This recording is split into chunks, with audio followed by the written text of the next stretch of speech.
तो हे फ्रेंड्स, बहुत दिनों बाद स्वागत है आप सभी का इस सिंपल सी कॉन्वर्जेशन में, जहाँ पर कोशिश रहती है कि मैं आपसे अपनी वार्तालाप कर कर जो भी मेरे अंदर चल रहा है उनकी बातचीत करूं। और थंबनेल पर मैंने ये बात लगा रखी है कि आज का टॉपिक क्या होगा। ऑब्वियसली स्नो वाइट पर थोड़ी बात की जाएगी, जिस फिल्म को लेकर के डिज्नी में इस तरीके का केओस चल रहा है कि उन्हें खुद नहीं पता कि इस फिल्म को कैसे ट्रीट किया जाए। जबकि अगर देखा जाए तो इस फिल्म के केओस के चलते, यानी कि एक्टर स्ट्राइक, जो भी स्ट्राइक चली थी, उन सब के बीच में जाकर के रेचल का जब भी मुंह खुलता था इस फिल्म से रिलेटेड, तो भाई वो गटर ही हकती थी। और इसके अलावा गैल गडोट भी कुछ कम नहीं थी, जिसने बाद में इजराइल और दूसरी तरफ पैलेस्तीन वाली सिचुएशन में दोनों ही एक्टर्स ने अपना अपना अलग अलग स्टैंड ले लिया, जिसके चलते इन दोनों की अब आपस में नहीं जमती है। हालांकि एकेडमी अवार्ड में जो आपने साथ में देखा है वो बस इनकी पीआर टीम की मेहनत है, जिसके बाद जाकर के जब इस फिल्म को, जो कि आई थिंक कुछ ही हफ्ते बचे हैं, शायद इस मंथ के एंड में मूवी रिलीज़ होने वाली है, तो इन लोगों को स्टेज पर लाया गया कि भाई स्टूडियो ने, यानी कि डिज्नी वालों ने ऑलमोस्ट 300 मिलियन इस पिक्चर में फूंक दिए हैं, वो भी काफ़ी ओवर कॉन्फिडेंट के साथ। जिसके पहले इस फिल्म के वो उन सब पर बात करेंगे, लेकिन पहले इनकी ये जो जोड़ी है, नकली जो फ्रेंडशिप दिखाने की स्टेज पे खड़ी थी, अगर आपने वो एकेडमी अवार्ड का शो देखा होगा तो आपको पता होगा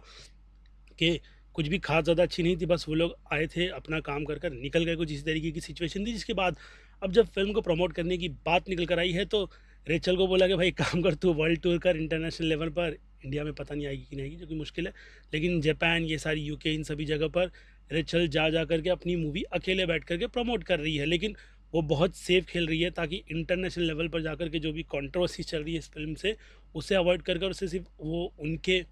बनाए गए वो जो बबल होते हैं उसी में बैठाया जाए, ताकि वहाँ पर कोई भी आउट ऑफ द बॉक्स वाले क्वेश्चन निकल कर ना आए। दूसरी तरफ गैल गडोट को भी लेकर के उनकी मतलब जो टीम है वो प्रो लेवल पर खेल रही है, क्योंकि गैल गडोट ऑब्वियसली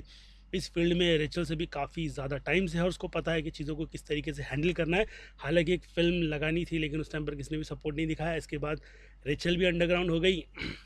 सॉरी गैल गडोट भी अंडरग्राउंड हो गई। लेकिन अब जब की बात आई है फिल्म को प्रमोट कर कर प्रॉपर तरीके से रिलीज़ करने की, तो वो सारी जगह जाकर के इंटरव्यू दे रही है। और फिर इसके बीच अब इस फिल्म के जो यूके के प्रमोशन था सॉरी, उसको सीधी तरीके से कैंसिल कर दिया गया कि भाई इसको वर्ल्ड प्रीमियर नहीं मिलेगा। और अभी यूएस के भी आई थिंक इसका प्रीमियर था, उसको भी उन लोगों ने बहुत ज़्यादा लिमिटेड कर दिया, या फिर कहूँ कि एक हिसाब से मार ही दिया है, इस कॉन्फिडेंट के साथ कि अगर वहाँ पर काफ़ी ज़्यादा मीडिया वालों को बुला दिया गया और बाकी दूसरे भी सेलिब्रिटी ये सब जमा हो गए, तो फिर से आई थिंक मार्क नाम था वैरायटी वाले इंटरव्यूअर का, जो हर जगह जाके जो क्वेश्चन नहीं पूछना चाहिए वो अपना वहीं पर मुंह खोलता है और पूछता है कि ये मार्वल का गेई शो है। इस तरीके की बकचोदी आप उसकी तरफ से अक्सर करके देखोगे, और ये वही बंदा है जो बोलते हैं ना, वो आंटियों वाला काम करके इसने रेचल को और भाई गैल गडोट को इतना ज़्यादा भड़का दिया कि भाई इन लोगों ने तो भाई आग आग लगा दी इंटरव्यू में। और ओल्ड बोलते हैं ना, आउटडेटेड, स्नो वाइट, ये वो बोल दिया। और फिर दूसरे इंटरव्यू में रेचल इतनी ज़्यादा भरी बैठी थी कि भाई वो उधर जाके वियर्ड वियर्ड वाला एक्स्ट्रा का आई थिंक इंटरव्यू था, वहाँ जा करके उसने वाली सिचुएशन फैला करके दे दी। और गैल गडोट ने स्टॉकर बोला था, जिसके रिप्लाई में उसने ये सब बताया था कि भाई वुमेन एम्पावरमेंट को सेलिब्रेट करती हुई मूवी है। फिर सेट की इमेजेस जिसमें ड्राफ्ट नहीं, लेकिन अलग अलग कलर कॉम्बिनेशन वाले अपने को कैरेक्टर देखने मिलते, जो एक भी ड्राफ्ट नहीं थे, मतलब बोने नहीं थे। और फिर जब आउटरेज देखने मिला तो उनको पता चल गया कि भाई हमारी बैंड बजने वाली है। और फिर इसके अलावा ग्रेटा ग्रविक का भी नाम, जो कि एज अ राइटिंग डिपार्टमेंट में बहुत बढ़ चढ़ करके उन लोगों ने डाला था, वो अब अगर IMDb पर आप जा करके देखोगे तो आपको बिल्कुल भी डिटेल में नज़र नहीं आता। लेकिन अगर आप जब कास्टिंग की फुल इन्फॉर्मेशन क्लिक करके देखोगे, तब जा करके आपको ग्रेटा ग्रविक का नाम कहीं एकदम नीचे दबे कुचले राइटर के बोलते हैं ना क्रेडिट के अंदर एकदम पीछे नज़र आ जाएगा। यानी उसकी भी मतलब जो सोच रहती है वुमेन एम्पावरमेंट वो सबको प्रेजेंट करने की, तो वो डेफिनेटली नज़र आता है। बारबी मूवी में वो चीज़ थी, लेकिन अगर बोला जाए तो भाई फन वे में निकाल दिया। लेकिन मैं बोलता हूँ, अगर तुम्हारी खुद की जो सोच है वुमेन एम्पावरमेंट को दिखाने की, नो डाउट अच्छी बातें दिखाओ, आपने पहले भी अच्छी मूवी बनाई है, तो एक अलग सब्जेक्ट उठाओ, उसमें ये सारी की सारी चीज़ें करो और लोगों को प्रोवाइड करो कि देखो हमने कुछ नया किया है। पुरानी IPs जो एकदम अच्छी तरीके से लोगों को बताई जाती है, उसमें चेंजेस के नाम पर आप रीमेक कर लो और अपनी प्रेजेंटेशन में काफ़ी सारी चीज़ें अलग कर कर दिखाओ। लेकिन इस तरीके की बकचोदी मत डालो कि लोग उसको देख कर के बहुत ज़्यादा ट्रिगर हो जाए। जैसे कि मतलब वो एक टाइम पीरियड में स्नो वाइट मूवी बनी थी, आई थिंक 2D एनिमेशन में ना, 37 बहुत बहुत साल पुरानी है। वो आज भी बहुत ज़्यादा मतलब देखोगे ना तो काफ़ी ज़्यादा लगती है कि भाई तुमने एक आउट ऑफ द बॉक्स वाली चीज़ बना करके दी थी, जो अपने टाइम से बहुत ज़्यादा आगे थी। लेकिन अभी धीरे धीरे करके मतलब उस पर कई सारे अलग अलग टेक्स लिए गए, जैसे कि लोगों ने उसको भी अप्रिशिएट किया था, आई थिंक क्रिस हेम्सवर्थ, और वो कौन थी यार एक्ट्रेस, क्रिस्टन स्टुअर्ट ऐसे कुछ नाम था, उनकी भी आई थी snow white and the huntsman करके कुछ नाम था, उसके 2 पार्ट थे। वो भी ठीक ठाक वाली कैटेगरी में निकल करके आ जाती है, क्योंकि वो कुछ अलग ट्राई करती है लेकिन अपनी बाउंड्रीज़ को पुश नहीं करती है। लेकिन ये फ़िल्म, अब तुमने जिस तरीके की डिटेल निकाल करके दी थी, वो इतनी ज़्यादा बकचोद लग रही थी, और ऊपर से डिज़नी वालों का इस बॉब चैपेक के आने के बाद जो टेक निकल कर आ रहा था, वो लिटरली किसी भी तरीके की प्रेजेंटेशन को बस ये दिखाना है डाल दो, ये दिखाना है डाल दो। मतलब वो लोग बहुत ज़्यादा ओपन माइंडेड बोलते ना, ज़्यादा वोक होना भी मतलब बोलते ना हिसाब से ज़्यादा प्रॉब्लम क्रिएट करके देता है, और डिज्नी के केस में वो चीज़ निकल कर आई थी। अब डैमेज कंट्रोल, बॉब आइगर का रिटर्न, ये सारे के सारे जो भांग चल रहा है उन सब पर स्नो वाइट को बहुत ही बुरी बोलते ना बुरा प्रचार मिल चुका है, जिसके बाद में ट्रेलर टीज़र कुछ भी निकल कर आते हैं तो आप उसके कमेंट पढ़ो, डिसलाइक अगर आपको दिखता है तो वो देखो, उनका रेशियो बहुत ज़्यादा हो गया है। यानी एक हिसाब से देखा जाए तो रेचल का करियर शुरू होने से पहले ही भाई वो एकदम बोलते ना अंत की कगार पर आ गया है। उसके अलावा एक्टर स्ट्राइक में उसने जा कर के आया, वो जब स्नो वाइट का कॉस्ट्यूम पहन करके खड़ी रहेगी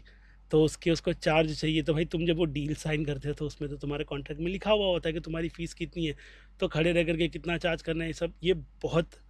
वियर्ड वाला स्टेटमेंट था। इसके लिए मुझे लगता है कि डिज़नी वालों ने और उनकी पीआर टीम ने बोला कि भाई मुँह इसका बंद करो भाई, और इस फ़िल्म को जैसे तैसे करके फ्लोर पर डालो। और अब इसके चक्कर में वो जो बोल रही थी कि पुरानी बहुत वियर्ड थी, उसके लिए मूवी ये थी, अब रिचल की स्टेटमेंट बदलते हुए वो पुरानी वाली को भाई उसका बचपन गएगा ऐसा वो दिखा रही है कि भाई उसके लिए मानो वो एक स्नो वाइट अलग तरीके से निकल कर आई हुई फ़िल्म थी। पता नहीं ये चीज़ें कैसे बदल गई इसके लिए, लेकिन अब उसको अपने करियर का डर डर लग रहा है। भले लेकिन तुमने अपने बोलते हैं ना पहले जा कर के जब काफ़ी ज़्यादा चीज़ें वोक चल रही थी, तो तुमने कई सारा रायता फैला करके एक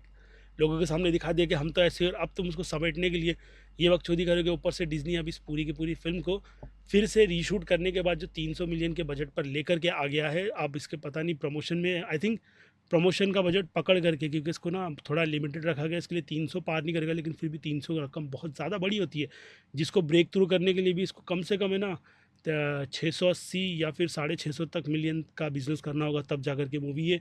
ब्रेक थ्रू वाली कैटेगरी में बन जाएगी। और अगर 800 मिलियन होते हैं तो मूवी की बल्ले बल्ले बोल लो, कुछ वैसी वाली सिचुएशन हो जाएगी। लेकिन अब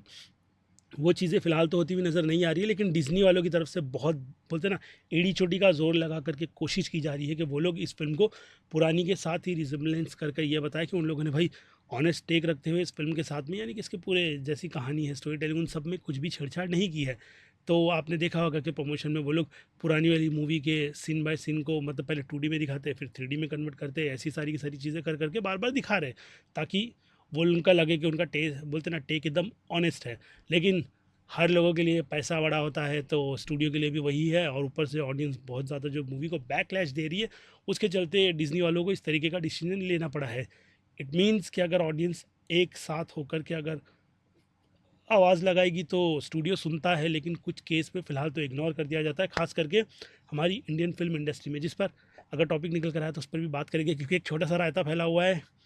किसी फक फक फक वालों की तरफ से, एक यूट्यूबर की बैंड बजाई गई है। खैर लेकिन देखते हैं फ़िलहाल तो स्नो वाइट की केस में और क्या चीज़ें निकल कर आती है। बाकी काम के चलते मैं तो फ़िल्म देखने के लिए जाऊँगा, उसको देखने के बाद फ़िल्म में क्या एजेंडा है क्या नहीं, जो कि फ़िलहाल तो मुझे नहीं लग रहा, और मतलब कुछ लोगों से बातचीत भी की है तो मूवी को पूरा चेंज करके बहुत बेकार सा यार ड्रॉप का तुमने सीजी यूज़ कर लिया, रियल लोग थे उन पर मेकअप करके, प्रोस्थेटिक को अच्छा लगा करके फ़िल्म के बजट को थोड़ा लिमिट में रख कर तुम कुछ अच्छा दे सकते थे, लेकिन अब तुमने मूवी बना दी है, और mirror mirror who's fairest of them all वाली सिचुएशन में गैल गैडोट और उसको दोनों को अलग अलग रख दिया तुमने। खैर इस पर आप अब अपना टेक मुझे लिख कर बताइए। बाकी फिर क्या डिस्कशन जो थी, जो भड़ास थी, वो मैंने निकाल दी है। बाकी देखते कुछ और टॉपिक निकल कर आएगा तो उस पर भी बात कर ली जाएगी। बाकी मैं हूँ Aziz, Movie Stock Extra channel like share subscribe भूलना मत। मिलूंगा जल्दी दूसरी किसी वीडियो में। Till then